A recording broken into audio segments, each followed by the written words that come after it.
രുക്മിണീസ് ഗാർഡനിങ്ങിൻ്റെ പുതിയ എപ്പിസോഡിലേക്ക് എല്ലാവരെയും ഒരിക്കൽ കൂടി സ്വാഗതം ചെയ്യുകയാണ്. നീലക്കൊടുവേലി പൂത്തു. നീലഗിരി കുന്നിൻ്റെ മുകളിലല്ല, എൻ്റെ വീട്ടിലാണ് കേട്ടോ. ഇത് നീലക്കൊടുവേലിയാണ് എന്നാണ് പറയുന്നത്. എനിക്കിതിനെപ്പറ്റി ശാസ്ത്രീയമായിട്ട് അറിയില്ല. പക്ഷേ പൂക്കൾ കാണുമ്പോൾ ഇപ്പോൾ വെള്ളക്കൊടുവേലി പോലെ ഉണ്ട്. പക്ഷേ ഇത് വെള്ളയല്ല കേട്ടോ. ഇത് എൻ്റെ ഫോണിൻ്റെ തകരാറും ഫോട്ടോ എടുത്ത വെയിലിൻ്റെ വെളിച്ചത്തിൻ്റെ ഒക്കെ കൊണ്ടായിരിക്കും വെള്ളയായിട്ട് തോന്നുന്നത്. പക്ഷേ പൂക്കൾ നീല തന്നെയാണ്. വളരെ ഭംഗിയുള്ള പൂക്കൾ. പണ്ട് കുട്ടിക്കാലത്ത് നീലക്കൊടുവേലിയെ പറ്റി കുറേ അത്ഭുത കഥകൾ കേട്ടിട്ടുണ്ട്. നമുക്കറിയാം, ചെറുപ്പത്തിൽ എൻ്റെ ഏട്ടൻ എന്നെയും കൂട്ടിയിട്ട് മരങ്ങളുടെയൊക്കെ ചോട്ടിൽ ഞാൻ പോയി നിൽക്കും. ഏട്ടൻ എല്ലാ മരത്തിൻ്റെ മുകളിൽ ഉപ്പൻ്റെ കൂടുകൾ തപ്പി നടക്കുമായിരുന്നു. ഉപ്പൻ്റെ കൂടിൽ നീലക്കൊടുവേലിൻ്റെ കമ്പുണ്ടാവും. അത് കിട്ടിയിട്ടുണ്ടെങ്കിൽ നമുക്ക് ഭയങ്കര പൈസക്കാരാവാന്നൊക്കെ പറഞ്ഞിട്ട് ഏട്ടനോട് ആരോ പറഞ്ഞു കൊടുത്ത കഥയായിരിക്കും. ചെറുതാണ്, എന്നെക്കാളും 4 വയസ്സ് മൂപ്പുള്ള ആളാണ് എൻ്റെ ഏട്ടൻ. അങ്ങനത്തെ വിഡ്ഢിത്തരങ്ങളൊക്കെ ഉണ്ട്. പക്ഷേ ഇന്നത്തെ കുട്ടികൾക്കറിയാതൊക്കെ വെറും അന്ധവിശ്വാസമാണ്, കെട്ടുകഥയാണെന്ന്. എന്തായാലും ഈ നീലക്കൊടുവേലിൻ്റെ തൈകൾ ഇപ്പോൾ നമ്മുടെ കയ്യിൽ വിൽപ്പനയ്ക്ക് തയ്യാറായിട്ടുണ്ട്.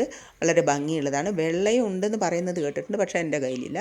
എൻ്റെ കയ്യിലുള്ളത് ഇപ്പോൾ നീലക്കൊടുവേലിയാണ്. പിന്നെ ഇതിൻ്റെ ചെടികൾ നമ്മളിങ്ങനെ ഒരു ചട്ടിയിൽ നട്ട് വളർത്തുകയാണെങ്കിൽ മതിലിൻ്റെ മുകളിലൊക്കെ വയ്ക്കുമ്പോൾ നല്ല ഷോയാണ്. നല്ല വെയിൽ കിട്ടുമ്പോൾ നന്നായിട്ട് പൂക്കൾ വിരിയും. ഇതിൽ മുഴുവൻ വിരിഞ്ഞിട്ടില്ല കേട്ടോ. ഈ മുഴുവൻ മുട്ടുകളും വിരിഞ്ഞു കഴിഞ്ഞാൽ ഇത് കാണാൻ ഇത് കുറച്ചുകൂടി നല്ല ഭംഗിയായിട്ടിരിക്കും. പിന്നെ ഒന്ന് നന്നായി വൃത്തിക്ക് വെട്ടി നിർത്തിയൊക്കെ പ്രൂൺ ചെയ്ത് ഭംഗിയായിട്ടൊക്കെ എടുക്കുകയാണെങ്കിലും നല്ലൊരു അലങ്കാര ചെടിയാണിത്. ഇതിൻ്റെ പൂക്കൾ കഴിഞ്ഞാലും നമ്മൾ പ്രൂൺ ചെയ്ത് കൊടുത്തിട്ടുണ്ട്. ഇതിൻ്റെ ഇലകൾ തന്നെ കാണാനൊരു പ്രത്യേക ഭംഗിയാട്ടോ. നല്ല കടും പച്ച നിറത്തിൽ നന്നായി തിക്കായിട്ട് വളരും.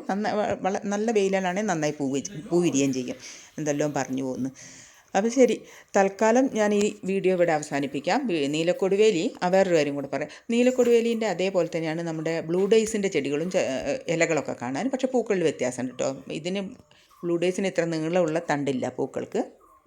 അതിൻ്റെ പൂക്കൾ ഞെട്ടിനോട് ചേർന്ന് നിൽക്കുക, കണ്ടില്ലേ? നല്ല ഭംഗിയുള്ള ചെറിയ ഒറ്റ പൂക്കളാണ്, കുലകളായിട്ടല്ല വിരിയുന്നത്. പിന്നെ ഈ ബ്ലൂ ഡേയ്സിൻ്റെ പൂക്കൾക്ക് വിഷ്ണുക്രാന്തിയായിട്ട് ചെറിയ ബന്ധമുണ്ട്. പക്ഷേ വിഷ്ണുക്രാന്തീൻ്റെ പൂക്കൾ ഇത്ര വലിപ്പമില്ല, കുഞ്ഞു പൊട്ട് പോലെയാണ്. ഇത് ബ്ലൂ ഡേയ്സ് ആണ് കേട്ടോ. ഇതും നമ്മുടെ കയ്യിൽ സെയിലിനുണ്ട്. ആട് സിനിമയിൽ ഡൂഡ് തിരഞ്ഞ് നടന്നിട്ടുള്ള നീലക്കൊടുവേലി തന്നെയാണോ ഇത് എന്ന് എനിക്കറിയില്ല. പക്ഷേ നീലക്കൊടുവേലിയാണെന്നും പറഞ്ഞിട്ടാണ് ഞാൻ നഴ്സറിയിൽ നിന്ന് ഈ ചെടികൾ വാങ്ങിയിട്ടുള്ളത്. താല്പര്യമുള്ളവരൊക്കെ ഈ വീഡിയോയിൽ കാണുന്ന നമ്പറിൽ കോൺടാക്റ്റ് ചെയ്തോളൂ.